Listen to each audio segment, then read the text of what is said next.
This program deals with sensitive topics that may not be suitable for everyone. Listener discretion is advised. My name is Michael J. From a very early age, music became the center of my world.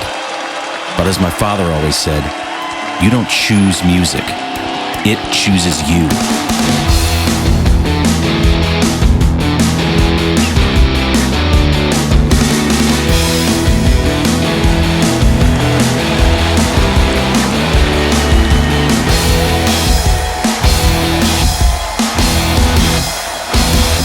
This is Rock and Roll War Stories.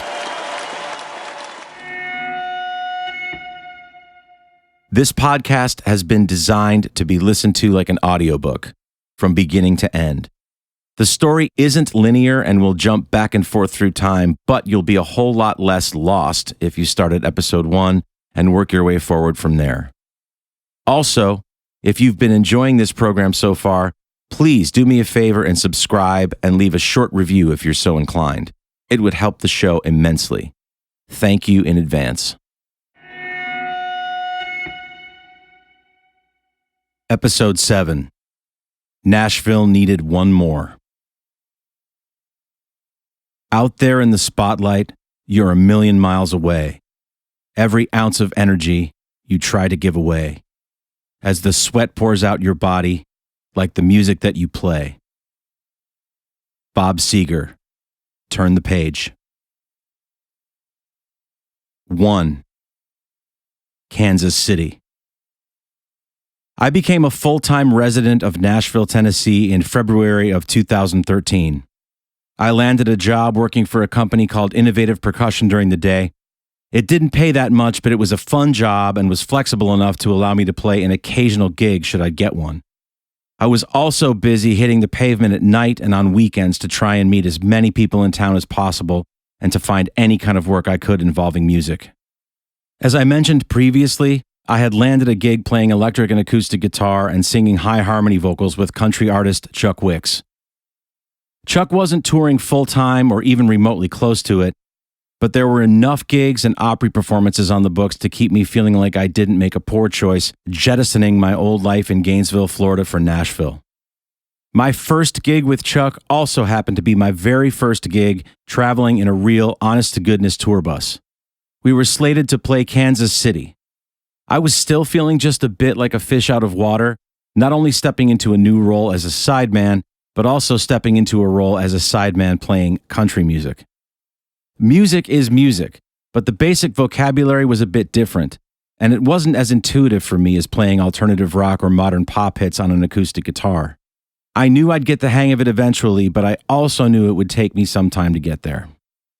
I got along well with the guys in Chuck's band, who were all more or less part of a large rotating cast of people that would play with him based on availability. My friend Chris Nix was also the band leader, so I didn't feel completely alone. He did a great job of coaching me through my first Nashville touring gig.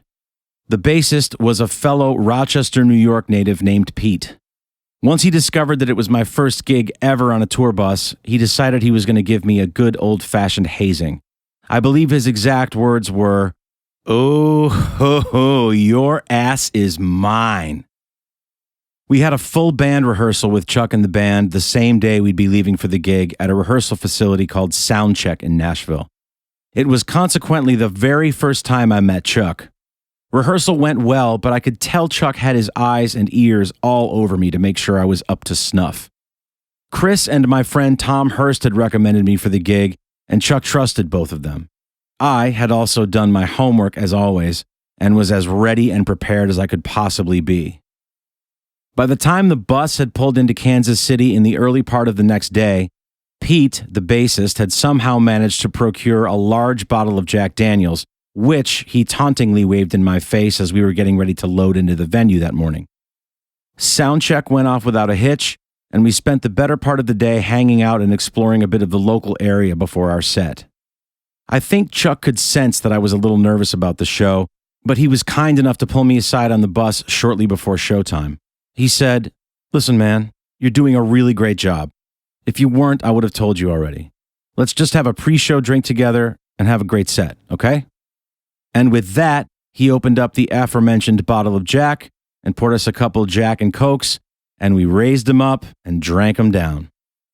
I had developed a bad habit in my Gainesville solo acoustic show days of drinking during every performance. I was only ever too drunk to actually play on 2 different occasions during all those years. Both of those times I swore I'd never let it happen again, and it didn't. Having said this, however, I was a professional drinker with an above-average tolerance for alcohol, and I'm positive that I thought I was in better shape than I actually was.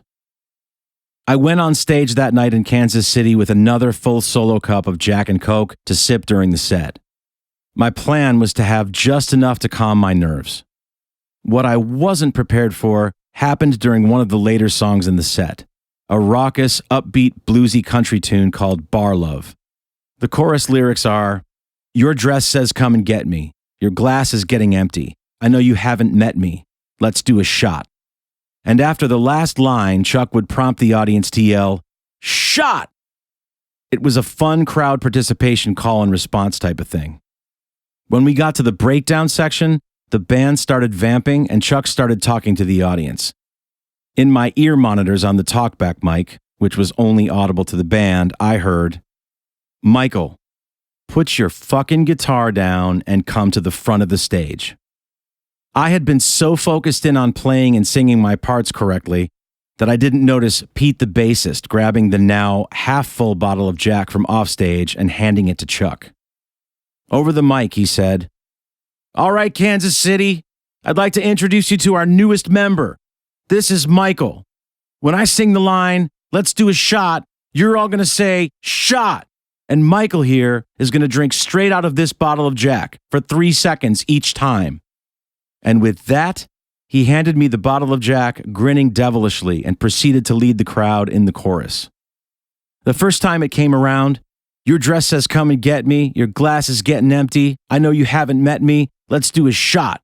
And when the audience of 300 to 400 people all yelled, "Shot!" I raised the bottle to my lips and took as big a chug as I could possibly muster. As Chuck counted to 3, I noticed our drummer, Marcus Finney, purposely slowing down the count to prolong my drink. This happened for several more rounds, and by the time we were on my 4th and final swig of Jack and rounds of everyone yelling "shot," I had stopped really drinking that much because Marcus had slowed down his drums to almost a crawl by the last one. I had finished nearly half of what was left in the bottle by now. The crowd was going completely wild, and I noticed a couple really tall guys in cowboy hats up front that were clearly very impressed with my ability to drink Jack straight from the bottle. So much so that they raised their hands to fist bump me with nothing but pure, unadulterated respect in their eyes. Little did they know how much of a mess I was going to be in a relatively short amount of time. To make matters worse, country artist Brett Eldridge was in the crowd that night with his guitarist and backing vocalist, a guy named Brandon Ray, who consequently had held my slot in Chuck's band not long before me. Nothing like playing a set in front of the previous guy to make you feel even more like you're under the microscope. I was nervous enough without that. I was almost positive that Brandon was probably analyzing all the tiniest nuances of my performance. He wasn't. No one is ever paying that much attention. I would end up going on to play guitar and sing backup in Brandon's band several years later. Brett Eldridge got up and shared a mic with me on a cover version of The Joker by Steve Miller Band as we closed out our set. I was feeling absolutely no pain by now. As was customary, Chuck was doing a meet and greet after the show as we loaded out. These things often involved mostly hundreds of women and young ladies lined up to get a minute or two of time with Chuck, all giddy with anticipation. I had never seen anything like it before this. At times I thought to myself, this is what it must have been like being in Elvis's backing band.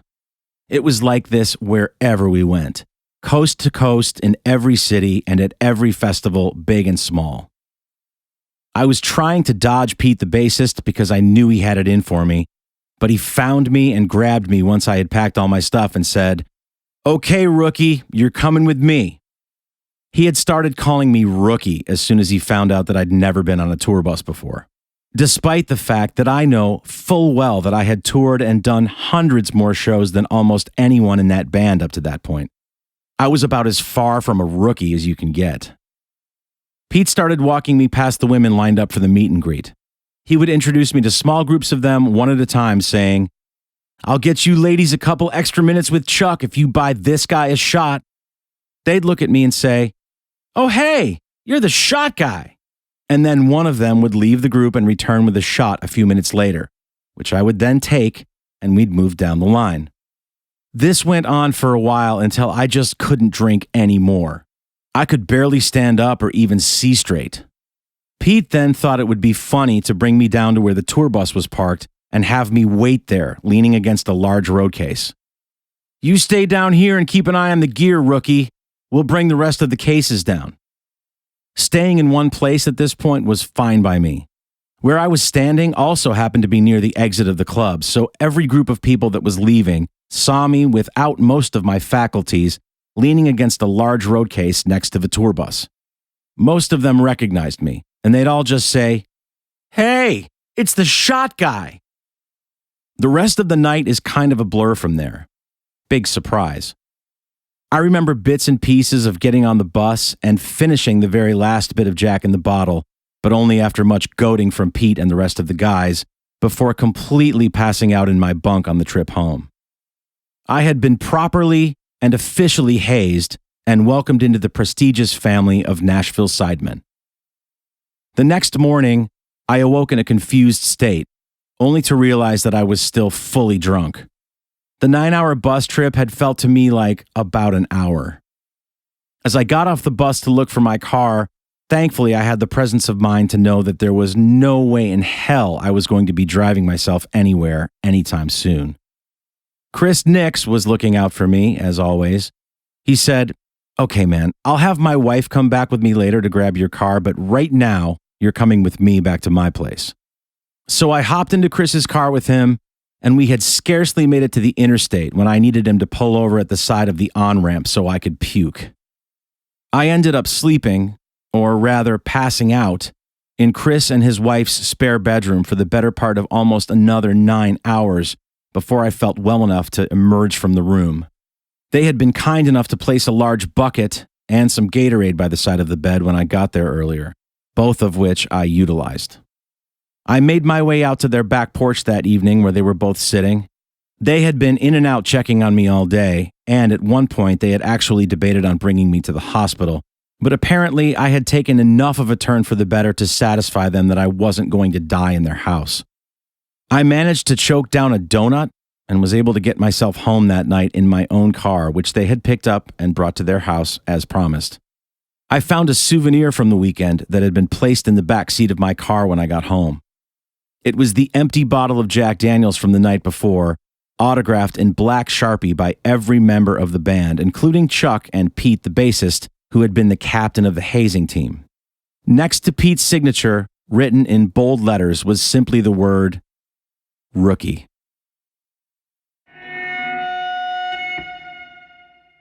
Two, St Croix. One day I got a call from Chuck asking me if I had any interest in going with him down to St Croix in the Virgin Islands to do 2 acoustic shows for a radio station event. He told me that Chris Nix would also be accompanying us down there to round things out and make it an acoustic trio thing. The 3 of us ended up doing a whole lot of shows with this lineup over the years, and it always went over really well.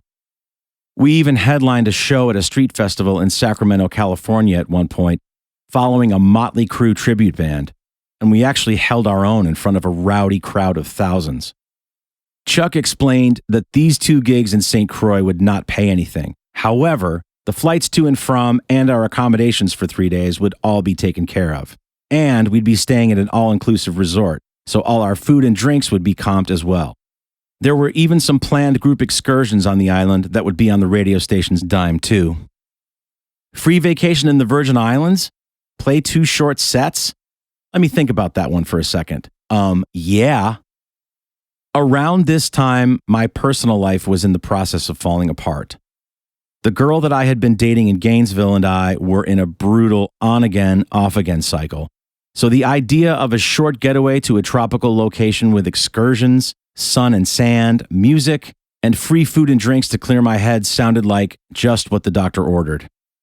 By the time Chris, Chuck, and I had landed in Miami for our layover flight on the way to St. Croix, my girlfriend had dropped the hammer on me, via text no less, and we were officially broken up, and for good this time. I was distraught and really sad. I knew that I needed to turn my gaze toward the new life in front of me, but I still had one foot in the past in Gainesville, and it was a really painful and scary headspace to be in. I was determined to make the most of this trip, however, and I soldiered on the best that I could. Chuck Wicks is one of the funniest and most quick-witted people that I've ever met. He oozes personality and he knows how to entertain. He and I once played an acoustic duo set on a festival in front of thousands of people, sandwiched right between two major full-band country acts, and he was able to hold the crowd masterfully, using his sense of humor between songs. I can't overstate just how difficult a thing that this is to do. It helped that Chuck was talented and good-looking, but the humor and personality also counted for a lot. I don't think I'm talking out of school when I tell you that Chuck absolutely used to love making people uncomfortable, in a funny way, especially people he had just met. When I played my first acoustic duo show with him at a place in Florida, we were sharing a condo with a few of his friends. One of his signature moves, as I would find out, was using the bathroom and leaving the door wide open, all the while making overly exaggerated grunting and groaning sounds like he was really pushing to get one out. He wanted a reaction from whoever was around, and he always got one. It was all in good fun, and it was always hilarious. Never a dull moment. The first minute I had walked into the condo on that Florida trip, Chuck had just gotten out of the shower. As I walked down the hallway in the condo to drop my bags off in the room where I'd be staying, he walked toward me slowly, wearing only a towel. He then jokingly whipped his towel off and held it taut against either wall of the hallway, completely blocking my passage while standing there totally naked on the other side. He just stared at me without saying a word, waiting for me to break. I was definitely uncomfortable, as I really hadn't spent that much time with him at this point, but I was also folded over laughing. It was really fucking funny. I'm sure Chuck would have no problem copping to all these things if he were here right now also. Our entire St. Croix group included Chuck, Chris, myself, a country artist named Greg Bates and his wife, a country musician who was also a comedian named Joe Denham, and a female country artist whose name escapes me, and her sister. Our drink of choice, as suggested by Joe Denham, who was the self-appointed master of ceremonies and the absolute life of the party, was something called a painkiller. Funny, they never really killed any of my pain, and I drank a lot of them on that trip. A painkiller, if you don't know, is a rum cocktail that is often associated with the British Virgin Islands, which is its place of origin. It is a blend of rum with 4 parts pineapple juice, 1 part cream of coconut, and 1 part orange juice, well shaken and served on the rocks with a generous amount of fresh grated nutmeg on top. 1 serving may be made with 2, 3, or 4 ounces of rum. They were delicious and dangerous. I had a pretty rough first morning emotionally in St. Croix. My breakup had finally settled in, and instead of going on an island excursion like I probably should have, I opted instead to go downstairs to the hotel pool bar and order food and as many drinks as I could put in my body until I didn't feel sad anymore. It was an all-inclusive resort, so all I had to do was tell the guy, "Keep 'em coming," and sign it to our room. I was in the middle of paradise, and I couldn't enjoy it fully. Our first show, which would be a Nashville-style writer's round at a casino, wasn't until the second night on the island, so day 1 was wide open. This wasn't necessarily a good thing. The only thing we had planned was a dinner at around 6 p.m. that night, hosted by the radio station at a restaurant nearby. Chris, who I was sharing a hotel room with, had gone on the island excursion with most of the rest of the crew, and Chuck had gone on a deep sea fishing excursion. I was at the pool downing painkiller after painkiller and getting more and more drunk by the hour.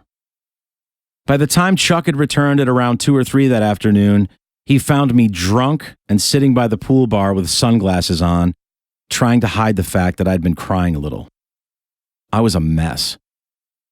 All I remember is that he noticed that I was upset and asked me what was wrong. When I explained to him that I was newly single as of the night before, he was actually very sweet and very kind to me. He told me a little bit about his high-profile breakup with actress Julianne Hough, who he was engaged to, and he told me that things would get better. It was a rare sentimental moment, and I really appreciated his effort to comfort me. Soon after, the rest of the crew arrived and all eventually joined me by the pool bar, where we continued to drink more painkillers. My mood still wasn't that great, but I really appreciated the company, and I was making the best of a bad situation. By the time our rides arrived to take us to the radio station dinner, I was a lot more than half in the bag, as they say. I probably should have skipped dinner and just went straight to bed, but I knew getting some food into my system was a really good idea, and I wasn't about to miss out on anything else. I had reached the point of, fuck it, I'm having fun. There were, of course, more drinks at dinner. I think I switched over to beer at that point in the evening, but that also wasn't doing me any favors. It was the equivalent of trying to put out a forest fire with a newspaper. Somewhere during the course of the day, and I'm not sure when this happened, I somehow agreed to go with everyone on a kayaking excursion in a bioluminescent bay. Now let me explain something to you. Aside from spiders, the ocean is one of my biggest fears. I love being near the ocean or by the ocean. What I don't love is being in the ocean. And I also like boats. I'll hang out on a boat any day. But you won't catch me more than ankle or maybe calf deep in the ocean, and you definitely won't get me in for a swim. I'm not sure exactly where this comes from, but I believe it's because I saw the movie Jaws when I was way too young. Also, fuck the ocean. As Chris and I were climbing into a car driven by some locals drafted to bring us to the bioluminescent bay kayaking excursion, the guy driving looked at me and for some reason said, "Man, you look like you need a hit off of my weed vape." I'll say this, I've definitely smoked a little weed in my day. I've also taken edibles, but it was never really my thing. I would partake, but usually only if it was offered and it was free and I was in a particular mood. Well, I was definitely in a particular mood on that night. So I foolishly agreed, and without hesitation, I took a giant hit off of this guy's vape pen. Within minutes, I was now not only wasted from drinking all day, I was also incredibly high. And I added insult to my already injured psychological state by taking a second giant hit just as we got to the spot where we'd be doing our kayaking. The whole group arrived in separate cars at around the same time at a small cove and made our way down to the beach where we were met by two twin brothers, both very tall white guys with long dreadlocks. By this time, I was completely messed up. I had no awareness of what was coming next. The brothers jokingly said that they hadn't lost anyone on an excursion yet, but they needed us to pay attention to a few safety rules. I was only able to half pay attention, but I remember them saying something about there being safe places to get out of the kayaks to swim and unsafe places to get out of the kayaks to swim. And they would let us know when and where that was. Swim? I'm not going to fucking swim anywhere. If they knew just how high and drunk I was, they would have probably made me stay back on shore. Chris and I paired up, and it hit me as we climbed into our two-person kayak and began paddling that we were, in fact, rowing against a very strong current out to sea. This was the equivalent of one of my worst nightmares. Chris noted my condition, of course, and realized that I'd be mostly useless as a rowing partner in the event of any kind of emergency. He consequently shared my intense dislike of the ocean and half-jokingly said to me on the way out, "Don't capsize us whatever you do. I will kill you." The trip out felt like it took forever because we were fighting the current. I was starting to question all of my life's decisions leading up to that point. My coordination was fully compromised. Now, for anyone who hasn't heard the word bioluminescent and has wondered just what the fuck I'm talking about, bioluminescent bays, or bio bays, are bodies of water where microscopic organisms called dinoflagellates grow in quantities large enough to produce a glow-in-the-dark effect called bioluminescence. We gradually reached the glow-in-the-dark portion of our voyage, and I was fascinated watching our oars and those of everyone else in our group light up with each stroke through the water. It was weird, but it was breathtaking. If I hadn't been so abjectly terrified of Chris and I accidentally capsizing, I might have enjoyed this a bit more than I was able to. The good news is we didn't tip over, and on the trip back we were rowing with the current, so it felt like it took us half the time to get ourselves back safe on dry land. And once we were back, I drank even more painkillers. In fact, I drank a lot over the course of the next few days. The whole group did. Thankfully, on the next 2 evenings out, I was able to show a bit more restraint, mainly because my body started to stage a mild rebellion against what I was putting it through. Chuck was in rare form and back to his usual hilarious antics. Both nights, Chris and he and I ended up back at our hotel at the end of long days of drinking, and I began gauging when it was time to go to bed based on how many items of clothing Chuck had removed to make us uncomfortable and to get us laughing. Well, Chuck's almost naked again. Time to go to bed. Party's over. It was a lot of crazy fun, and I'm still so thankful I got to do it. But no more kayaks for me.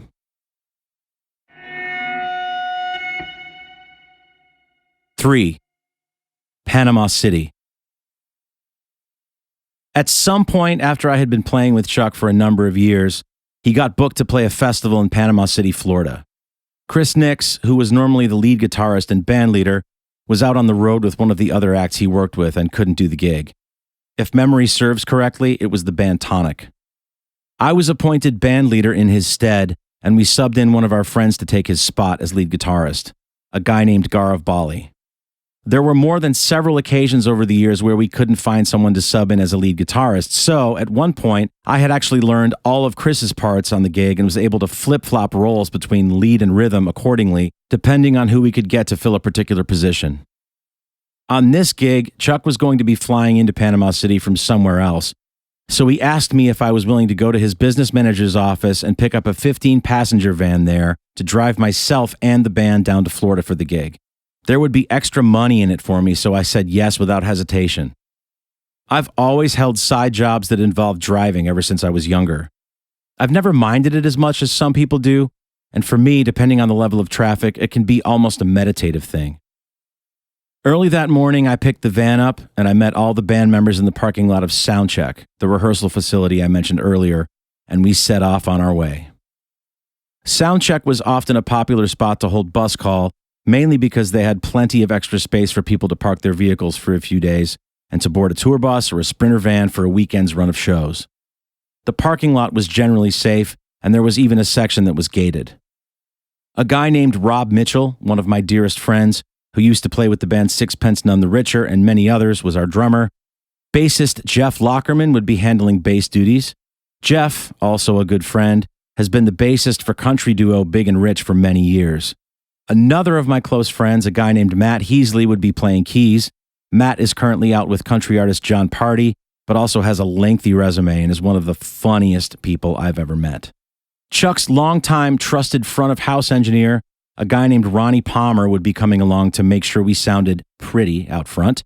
And rounding out the group on lead guitar was yet another of my dear friends and another favorite person of mine, guitarist Gaurav Bali, who I mentioned earlier. If my memory serves me correctly, I believe this was Gaurav's first gig as a Nashville sideman.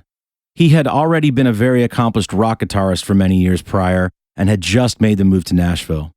He was going through some of the country culture shock that I experienced some years earlier in my transition from the rock world to country. Chris Nix had offered him some helpful advice, and I was also talking him through some things, as I could completely relate to what he was dealing with, trying to learn a whole new vocabulary and a way of doing things. The drive to Panama City from Nashville was long but relatively painless, 7 hours, 31 minutes. We would be the first act on for the day and would be using mostly backlined equipment. For those unfamiliar, backlined gear is rental gear, and it could be any piece of equipment: guitar, bass amps, drums, keyboards, and it's provided by the festivals to make the changeover between bands quicker and to eliminate the need for musicians to travel with anything more than just their instruments. Sometimes you can file a request ahead of time for preferential pieces of gear, but more often than not, it's a veritable grab bag of stuff, and you never really know what you're going to get on any given day, or if it's going to sound good, and in some cases, if it's even going to work. Having said that, most backline companies I've dealt with have seemingly upped their game considerably. With as many times as I've backlined amps and keyboards in the last 5 years alone, I've never had any nightmare scenarios play out. When we arrived at the festival site, things were in a bit of a state of chaos. We were informed that Chuck's flight had been delayed, so he would be arriving late. We were told we would get a brief sound check, being that we were the first band on, but that it would have to happen very quickly. On most festivals, the stages can be incredibly cluttered with the equipment for all the bands playing on the day, all set up at the same time, one in front of the other. And if you were like us, holding the unenviable first slot of the day, you'd find yourselves, as we did, pushed up almost to the very edge of a huge stage with not much room to move. Keyboardist Matt Heasley and I were set up on stage left, and between us and the other 3 guys on stage right, drummer Rob Mitchell, bassist Jeff Lockerman, and guitarist Gaurav Bali, were not 1, but 2 enormous drum kits, and some other gear, which, aside from limiting our ability to communicate with one another, made it nearly impossible to even see each other. This was going to be a challenge, to say the very least.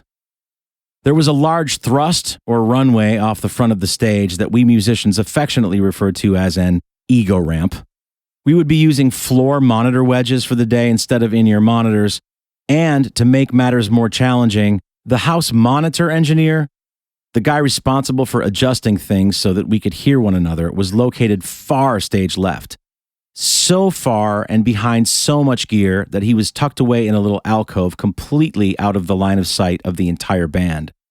Which meant if anyone needed to hear anything better during the gig, or needed the level of any instrument adjusted either up or down, it was going to be impossible, if not nearly so, to get his attention to make said adjustments.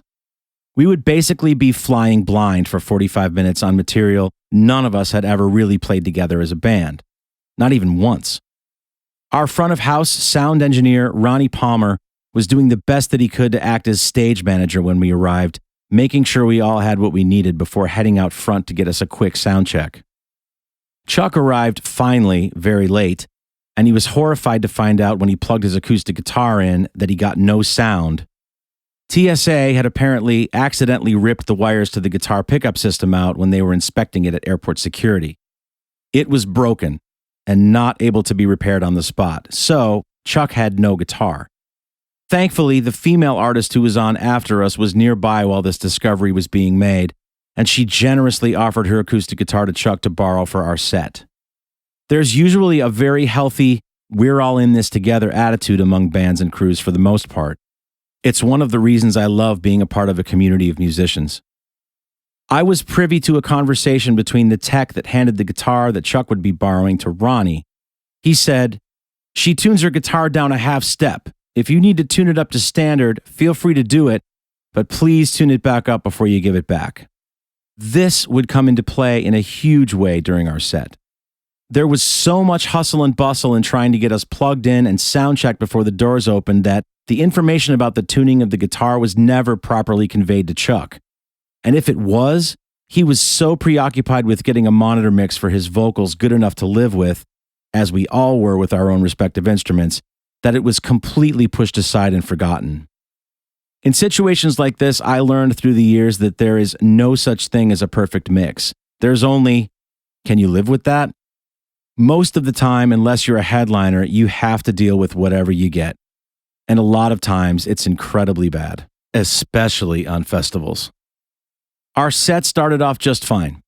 The band guys were all sounding great, and everyone was following along and doing their thing, and we could all hear each other more or less okay. Chuck was out on the ego ramp getting up close and personal with the thousands of people that were now all packed into the front of the stage like sardines. The crowd was fresh, and they were very excited to be hearing the first band of an all-day lineup. Their energy and enthusiasm was palpable. Problems started about 3/4 of the way into the set, when Chuck began playing the opening chords of his song, Hold That Thought. This song required the use of a capo, and started with mostly Chuck and his guitar.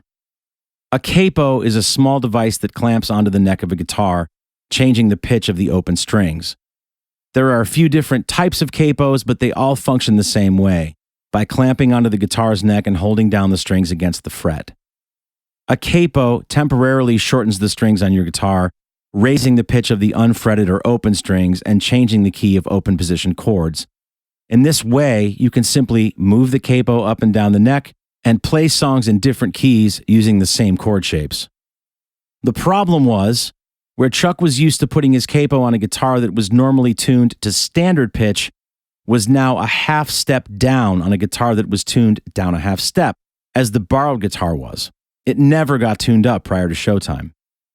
So now, Chuck was out on the thrust nearly half a football field away from us, facing the crowd, starting the song in a different key from where the band knew to play it. I realized this right away.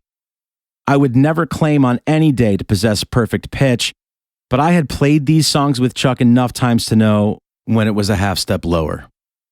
I quickly turned around to our keyboardist Matt and I said, "I hope you can transpose on the fly, dude. Chuck is playing this a half step down." Matt nodded and was on it. I remember literally having to jump up and down, waving my hand to get the attention of the other three guys, who I could barely see through the forest of drums, amps, and other gear in between us. Bassist Jeff Lockerman got my message loud and clear and was also nodding that he knew what was happening and would adjust accordingly. When I saw Gaurav's face as he realized what was happening, he went completely white. Not only was this his first festival gig as a member of a country band, but now he was being asked to transpose a song on the fly with barely 30 seconds of notice. A lot of Chuck's material relied heavily on open strings that wouldn't just be a piece of cake to transpose. This would be an absolute nightmare for 99% of guitar players. I felt for him. But Gaurav was also a total pro, and he adjusted on the fly, and he made things happen. The funny thing about raising the pitch of a song is that it can add perceived life and energy to the way it sounds. Conversely, when you lower the pitch of a song, even if you're playing it at the exact same tempo, it can make it feel much slower and almost dirgy. That day, Hold That Thought felt like it was the slowest and most sludgy version that I'd ever played of it. It almost sounded like we were playing it in slow motion. Chuck was out on the thrust, fully in the moment, fully entertaining the crowd, and oblivious to all the split-second crisis management that had just occurred right behind him during the opening few bars. Next up on the set list was the big hit, Stealing Cinderella. This, too, was about to be played a half step lower as Chuck was fully engaged in dealing with the crowd and was so far away from us that I couldn't get his attention. He strummed a few of the opening chords offhandedly, but hadn't quite committed to starting it. I now had all the band members looking at me wide-eyed, wondering if they'd have to do another on-the-spot transposition in front of a festival crowd of thousands. I was the band leader after all, so this was my call. I made an executive decision at this point and just barreled ahead into the opening chords of Stealing Cinderella on my guitar in the correct key. I wasn't about to let Chuck's biggest song at that point come off as anything but the best version that we could all possibly deliver. Chuck looked back from the thrust to the main stage at that point and saw our faces. He realized at that moment what had happened. He shot me a glance that I read as "thank you." Disaster averted. After the gig, Ronnie Palmer, our trusted front of house guy, walked up to me, arms outstretched, and gave me a huge hug. "You saved the gig today, man. I saw the whole thing happen. You have earned the title of band leader today. Thank you." "No problem at all, man. All in a day's work."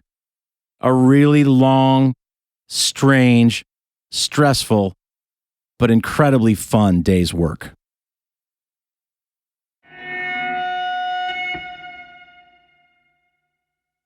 Rock and Roll War Stories was conceived, written, and read by me, Michael J. Follow me on Instagram and TikTok at Mr. Michael J, MisterMichaelJ. Join me next time for another installment, and thank you for listening.